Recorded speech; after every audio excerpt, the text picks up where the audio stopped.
Halo Bapak Ibu, saudara-saudari sekalian. Bersama saya lagi Chandra Teja dari channel Kristen Ngakunya.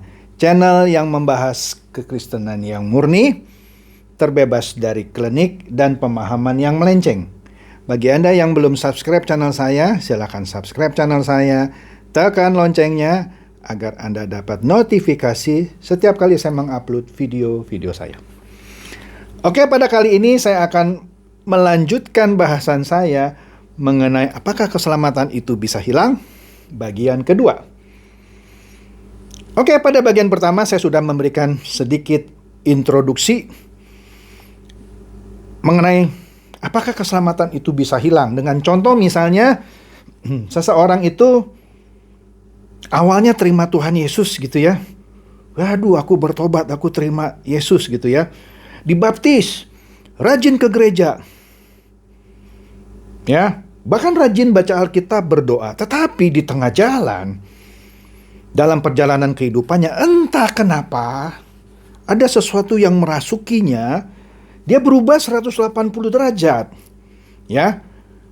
Bahkan dia meninggalkan ibadah-ibadah yang selama ini rajin dilakukan. Bahkan dalam kehidupannya dia sudah jauh lebih buruk dari sebelum dia bertobat. Misalnya, kalau misalnya sebelumnya dia pembunuh yang katanya sudah tobat, dia balik lagi, malah menjadi pembunuh yang lebih kejam.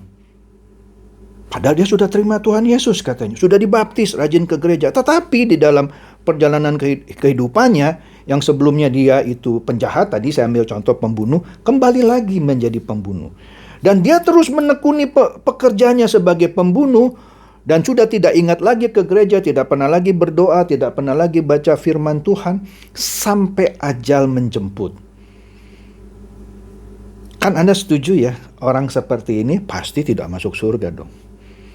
Iya dong. Setuju kan? Beda dengan orang yang dari penjahat, misalnya ambil contoh yang sama, pembunuh. Menerima Tuhan Yesus, tobat, dibaptis, rajin ke gereja, rajin baca firman. Dan kehidupan rohaninya bertumbuh sehingga dia misalnya berubah menjadi pemberita firman yang sungguh-sungguh pula membuat banyak orang bertobat gitu. Melihat contoh kehidupannya, membawa banyak jiwa kepada Tuhan. Sampai akhir hayat hidupnya, yakin ya, orang ini pasti tetap masuk surga. Setuju ya? Dengan dua contoh ini, apakah contoh pertama itu berkata bahwa keselamatannya hilang gara-gara dia kembali lagi ke habitatnya yang semula, bahkan lebih buruk? Nah, oleh karena itu, sebelumnya waktu itu sudah saya bahas sekilas mengenai Yohanes 3 ayat 16 yang berkata, barang siapa yang percaya kepadanya tidak akan binasa, melainkan beroleh hidup yang kekal, kira-kira gitu ya. Iya Pak, saya sudah percaya. Mau saya jadi pembunuh lagi, apa? Saya percaya. Bukan begitu. Yohanes 3 ayat 16 tidak bisa ditafsirkan secara sederhana seperti itu. Yang dimaksud dengan Yohanes 3 ayat 16, orang yang benar-benar percaya dan melakukan apa yang Tuhan perintahkan, baru dia benar-benar orang percaya. Kalau dia cuma bilang percaya, tapi dia tidak melakukan apa yang diperintahkan oleh Tuhan dan tunduk kepada segala perintah Tuhan, maka sebenarnya dia belum percaya. Oke, kemudian kita next dikit. Saya sudah pernah juga bahas ayat ini, tapi saya perdalam. Filipi 2 ayat 12 dan 13. Ayat 12-nya dulu ya. Di situ dikatakan, kerjakanlah keselamatanmu dengan takut dan gentar. Kerjakanlah keselamatanmu dengan takut dan gentar. Nggak usah kita lihat bahasa aslinya ya. Anda mau lihat juga boleh. Ya. Di sini dari terjemahannya, Anda harus tetap melakukan proses keselamatan itu dengan takut dan gentar. Maksudnya apa? Takut dan gentar itu artinya tunduk kepada perintah Tuhan. Takut gitu kalau melanggar. Ya. Nah, proses keselamatan itu, seperti yang di bagian pertama sudah saya ilustrasikan, Bukan terjadi instan gitu ya. Terima Tuhan Yesus, dibaptis, pasti masuk surga. Itu kuno. Apa ya kalau saya mau bilang ya? Penyesatan. Mungkin agak kasar ya. Oke lah, saya pakai penyesatan lah. Penyesatan di kekristenan modern itu adalah yang mengajarkan begitu Anda terima Tuhan Yesus, apalagi dibaptis, pasti masuk surga. Bagi saya itu penyesatan. Karena Alkitab tidak bicara seperti itu. Dia bilang, yang percaya. Bukan percaya yakin gitu. Yang melakukan perintah Tuhan. Nah, melakukan perintah Tuhan setiap hari proses bukan? Ya proses dong. Yang dulunya nggak pernah melakukan perintah Tuhan, sekarang harus melakukan perintah Tuhan, kan berat gitu ya. Perubahan gitu ya. Nah ini proses gitu. Melakukan suatu proses, mengerjakan keselamatannya.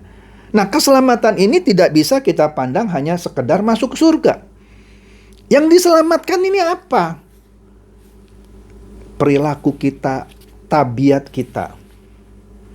Jadi rupa kita ini mau dikembalikan ke rancangannya yang semula. Inilah proses keselamatan. Rupa kita ini buruk, bejat, mau dikembalikan.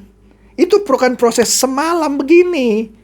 Itu perlu waktu. Nah, tergantung ketika Anda melakukan proses ini, seperti Filipi 2 ayat 12, seberapa gigihnya Anda melakukan itu. Oh, kalau gitu Pak Chandra mengajarkan keselamatan itu dari Tuhan Yesus masih belum cukup. Bukan gitu. Ya. Kalau Anda baca kitab Yakobus, dikatakan iman tanpa perbuatan pada dasarnya adalah mati. Kitab Yakobus itu adalah kitab yang hampir dibakar oleh Martin Luther karena dianggap kitab jerami. Ya itu, pokoknya kalau saya sudah beriman, cukup masuk surga. Enggak, Yakobus bilang, iman tanpa perbuatan pada dasarnya mati. Jadi Anda harus buktikan percaya Anda itu dengan perbuatan.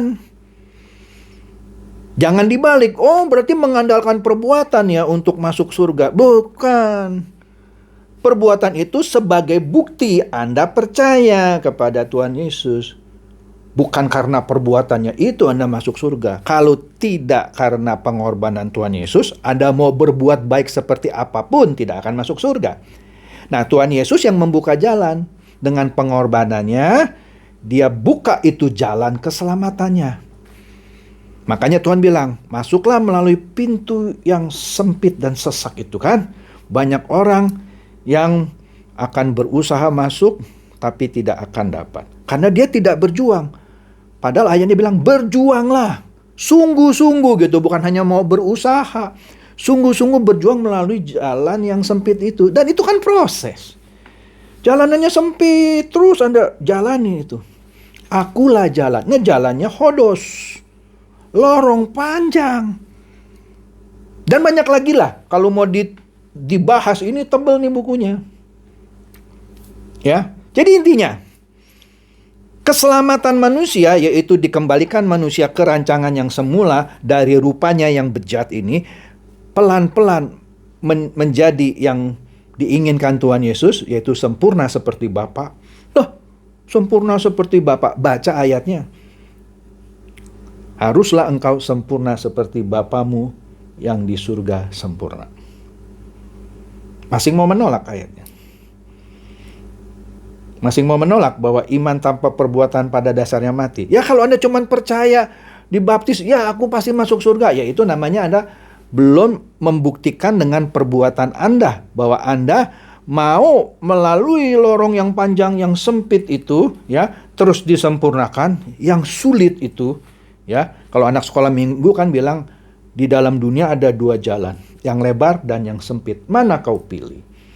Ya kalau Anda jadi orang Kristen tapi pilih jalan yang lebar, hidup seenak-enaknya, pada dasarnya sejak awal ya, keselamatan itu belum ada pada Anda.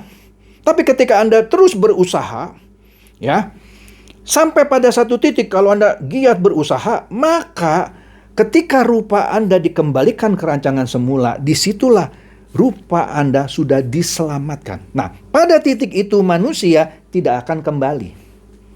Tidak akan kembali. Di situ boleh Anda bilang sekali selamat, tetap selamat. Karena Anda sudah mencapai titik itu. Yang mana kalau sudah mencapai titik itu, akan sulit atau bahkan mustahil orang itu kembali atau berbalik 180 derajat. Tetapi kalau Anda belum masuk ke titik itu, masing di tengah jalan gitu, masing belum sungguh-sungguh, Anda masing bisa balik. Artinya pada titik ini, rupa Anda belum dikembalikan ke rancangan yang semula. Anda baru menjalani proses keselamatan, belum final. Gagal. Artinya bukannya hilang, memang keselamatan itu belum ada pada Anda. Jadi jangan bilang lagi lah, saya sudah diselamatkan karena percaya Tuhan Yesus. Iya, percaya Tuhan Yesus dibuktikan dong dengan melakukan segala perintahnya. Ya, jadi jangan lagi mendefinisikan begitu terima Tuhan Yesus Anda masuk surga. Ya, itu salah coy. Ya, jadi demikian saja. Semoga ini mencerdaskan dan mencerahkan Anda. Silakan share video saya ini kepada teman-teman sahabat atau kerabat supaya mereka tambah cerdas dan tercerahkan. Seperti biasa, Shalom.